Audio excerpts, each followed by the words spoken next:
This is an RNZ podcast. Kia ora, I'm William Ray. Welcome to Black Sheep. Usually on this podcast we talk about the history of shady, controversial or villainous characters from New Zealand history. This week though we're going to do something a little bit different. We're going to look at the history of a really bad idea.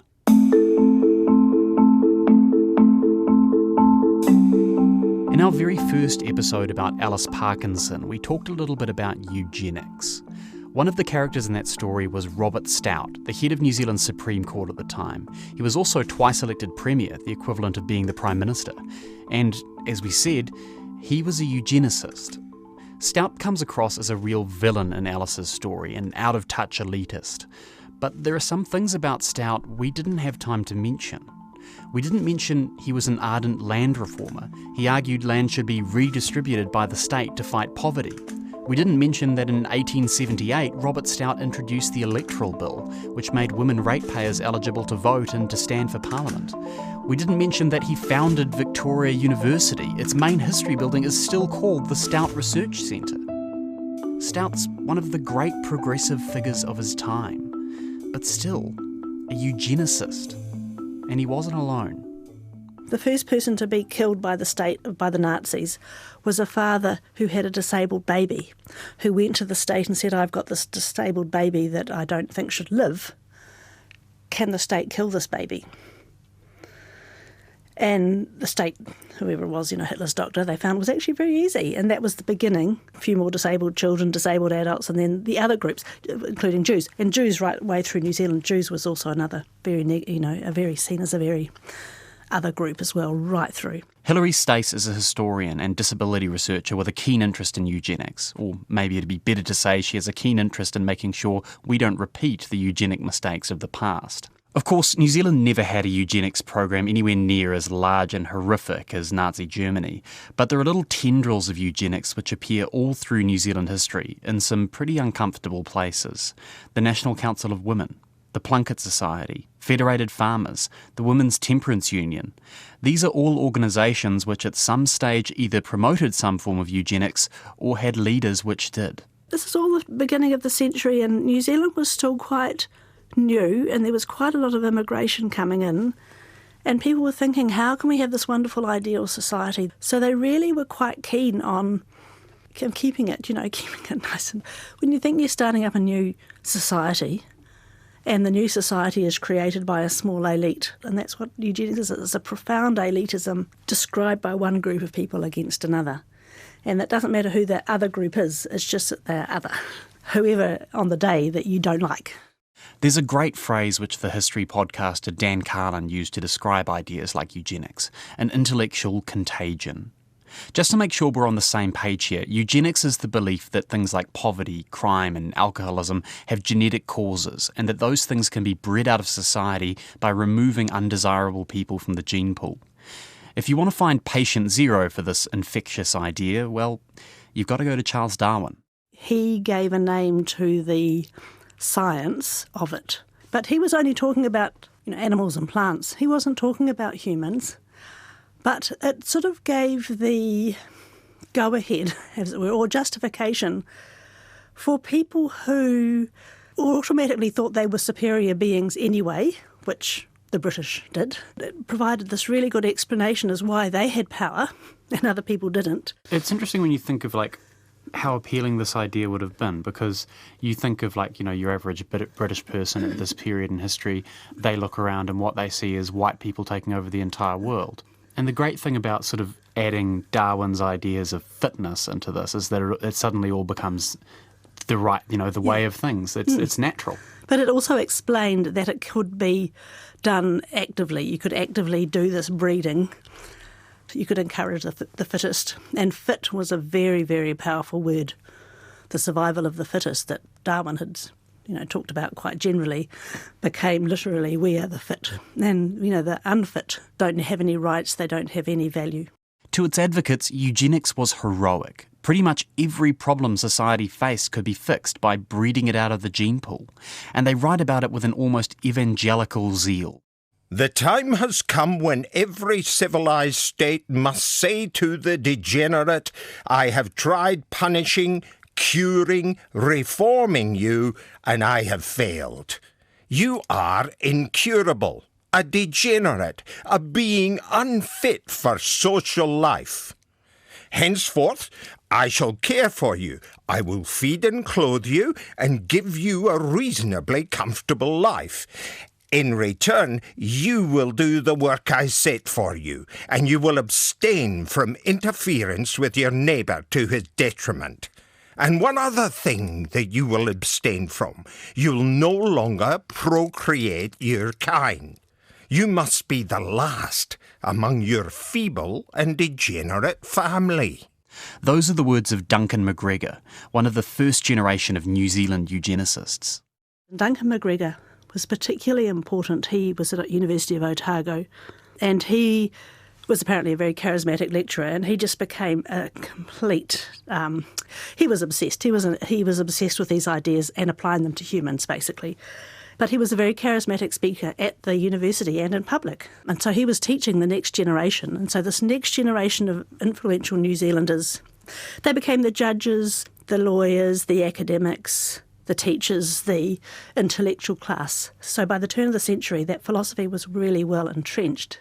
If we're sticking with this metaphor of eugenics as an intellectual contagion and the British eugenicists were stage one of an epidemic, then McGregor was the carrier who infects a whole generation of powerful New Zealanders with this ideological virus. This second generation sets up eugenics societies, basically lobby groups which gave public lectures and presentations to health and educational authorities. And why wouldn't you believe in eugenics? Some of the greatest figures of the 19th and 20th century were on your side. US President Teddy Roosevelt. Society has no business to permit degenerates to reproduce their kind. It is really extraordinary that our people refuse to apply to human beings such elementary knowledge as every successful farmer is obliged to apply to his own stock. Helen Keller, the first deaf and blind person to earn a Bachelor of Arts. Our puny sentimentalism has caused us to forget that a human life is sacred only when it may be of some use to itself and to the world. British Prime Minister Winston Churchill, the man who led the fight against Nazi Germany. The unnatural and increasingly rapid growth of the feeble-minded and insane classes, coupled as it is with a steady restriction among all the thrifty, energetic and superior stocks, constitutes a national and race danger which it is impossible to exaggerate. And of course, New Zealand Prime Minister Bill Massey. New Zealanders are probably the purest Anglo-Saxon population in the British Empire.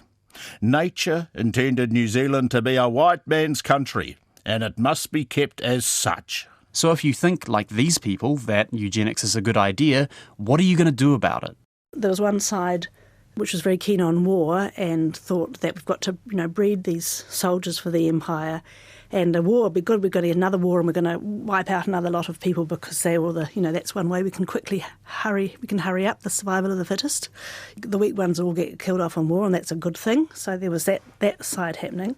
But war had its own problems for New Zealand eugenicists. What with all the machine guns and artillery involved in early 20th century war, your best and brightest died just as quickly as the unfit and unworthy. So why not come at the problem from the other end and try boosting the birth rates of your good upstanding, sober, working class men and women? So you'd have big hospital blocks called St Helens hospitals where there was good care for mothers. And when I was young, they were still there. And mothers stayed there for 2 weeks after having, so the whole thing was, you encouraged childbirth, you made it as healthy as possible. Other obstetricians came along who developed those ideas. Let's give lots of anaesthetics, so childbirth is nicer, so there was a whole lot of ideas about making childbirth better. So there was all this thing of building up the desirable, the good working class stock.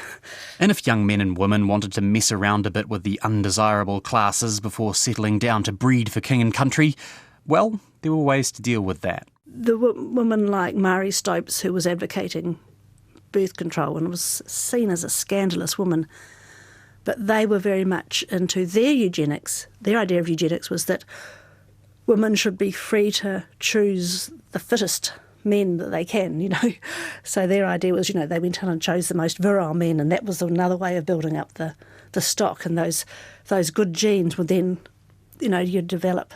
Now, neither I nor Hilary Stace are suggesting that making childbirth safer or giving women access to contraceptives were bad things, or that they were done for solely eugenic reasons.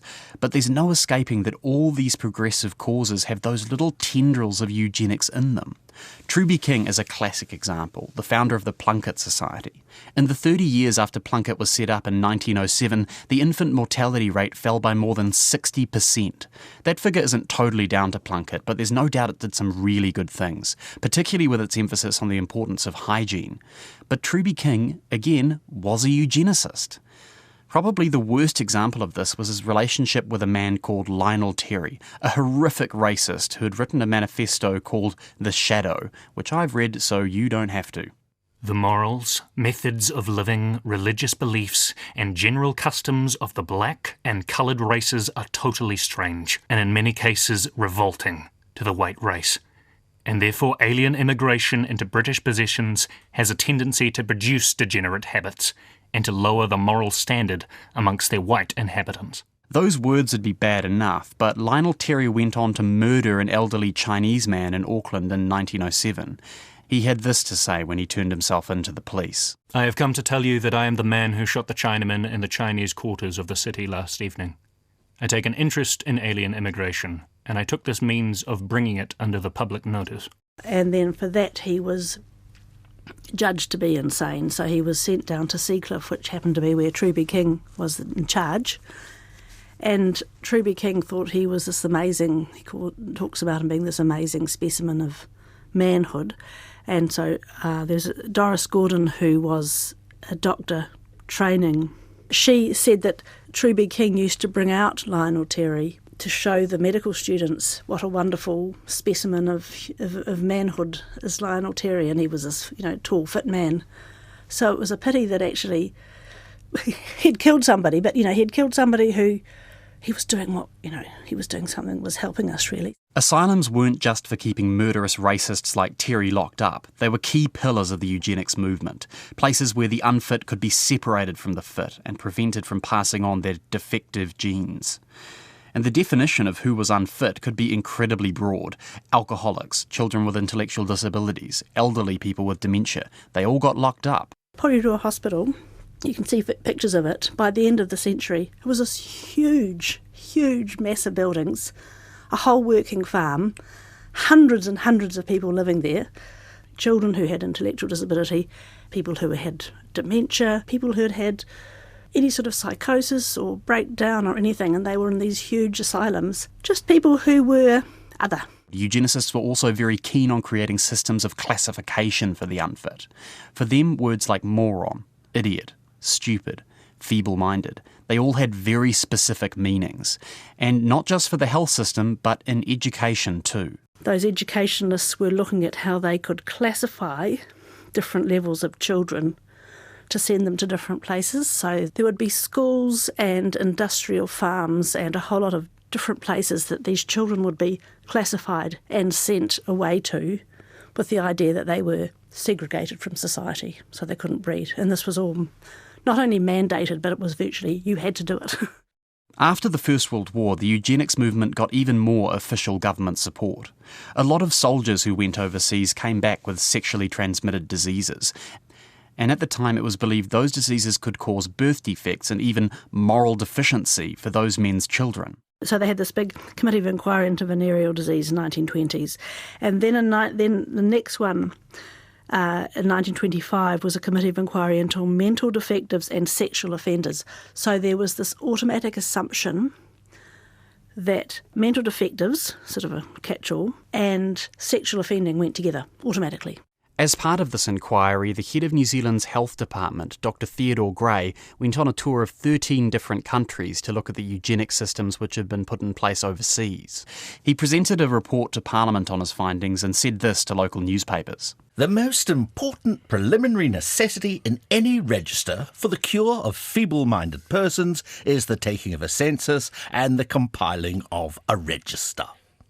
I am of the opinion that this duty should be carried out by a central coordinating and registering authority, a Eugenics board. The main objects of social control are 1. To discourage and prevent the procreation of the unfit. 2. To render known defectives as socially adequate as possible. As you'd imagine, that caused some alarm from the general public. One woman wrote this poem about Dr. Theodore Gray. Oh, mother, save me from Dr. Gray, 'cause teacher says he's coming today, and if I'm stupid, he'll take me away. Oh, mummy, save me from Dr. Gray. I cannot save you, my little child. His mummy said her eyes were wild. You belong to the state, you're no longer my child. But oh, my darling, don't stupid be, or he'll say we've tainted heredity, and must be eradicated, you and me. There was a furious debate in Parliament over the introduction of an official eugenics board. It went all through the night. But after 16 hours, at 10 o'clock in the morning on September 26, 1928, the Mental Defectives Act passes and an official eugenics board was established.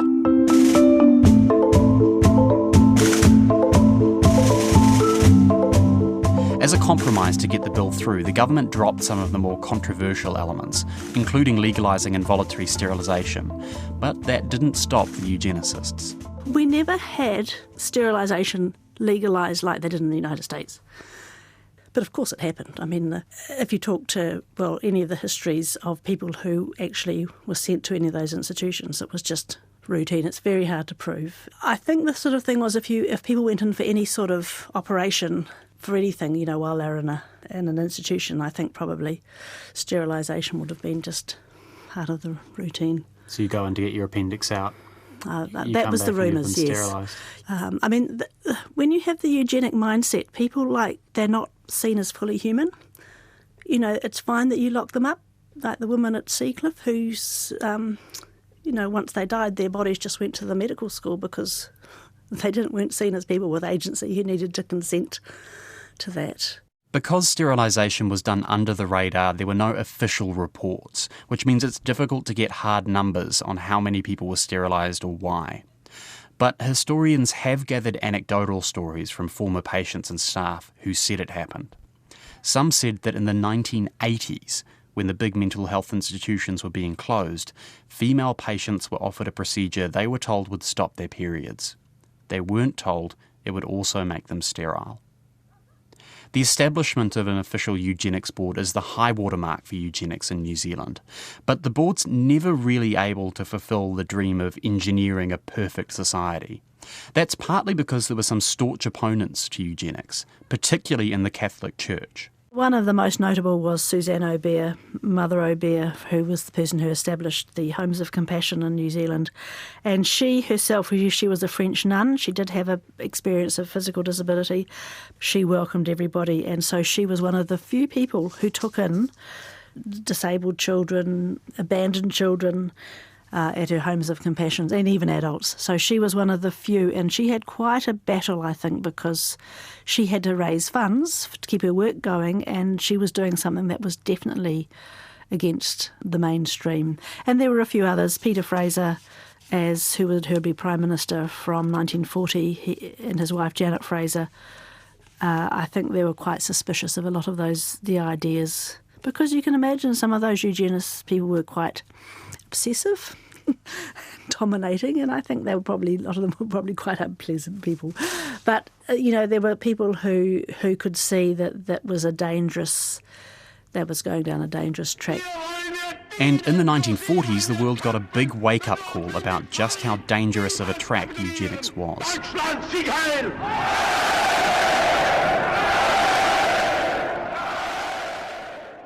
It was the ultimate expression of, here you're going to do natural selection, you've got to give it a push. Well, the Nazis did give it a push. We think 200,000 people, at least, disabled people, adults and children, were killed. And yet they're not even in the statistics. You only hear about the Jews, which was, terrible enough, millions of them. But it was because it was so horrific, there was, of course, a big backlash. And the eugenic ideas didn't go away by any means, but they weren't popular. They weren't publicly popular anymore, because if you started talking about eugenics, people just would back off. You wouldn't get any funding, research funding, and, you're just one of those things you didn't talk about. But it probably is something we should talk about, because eugenics didn't die out after the Holocaust. In fact, some people would argue it's still with us today. Sweden was still practicing eugenics sterilisation on a large scale up until the 1970s, and just recently in New Zealand there was a huge controversy when the government proposed funding long-term contraceptives for beneficiaries. And this question is getting even more pointed today given the huge advances we're making in genetic testing and genetic engineering. Those issues are going to be harder and harder to make, and my area is autism, and I'm so pleased that there's no autism gene, but there's enough people trying to find it. Once there is the autism gene, what are people going to do? And when you think that most of the inventions in the world come from people with autism, I would hope people just embrace diversity and are supported for that diversity. And before you think this is a question you can leave for some time in the future, let me point out that right now in Iceland, a new non-invasive pregnancy test has led to 100% of Down syndrome pregnancies being terminated. In a few more years, we might be able to determine things like hair colour, physical appearance, even sexual orientation very early in pregnancy. What decisions do we make then? Better get thinking.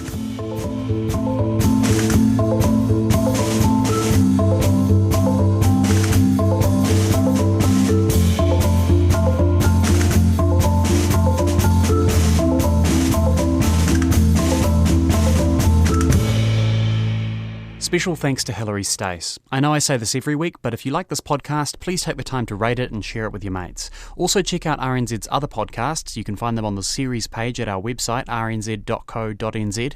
Next week, we'll look at the worst kind of villain ever seen in New Zealand history, an Auckland property speculator. They're more interested in obtaining access to the lands in the Waikato. At various points, there are opportunities to bring that war to an earlier end, but ministers are very, very keen to go even further south, so they're advocating an extension of military activity. Black Sheep was written and presented by me, William Ray, edited by Phil Benge. The executive producer is Tim Watkin. Our voice actors were James Kane, Duncan Smith, Adam McCauley, Megan Whelan and Liz Barnash.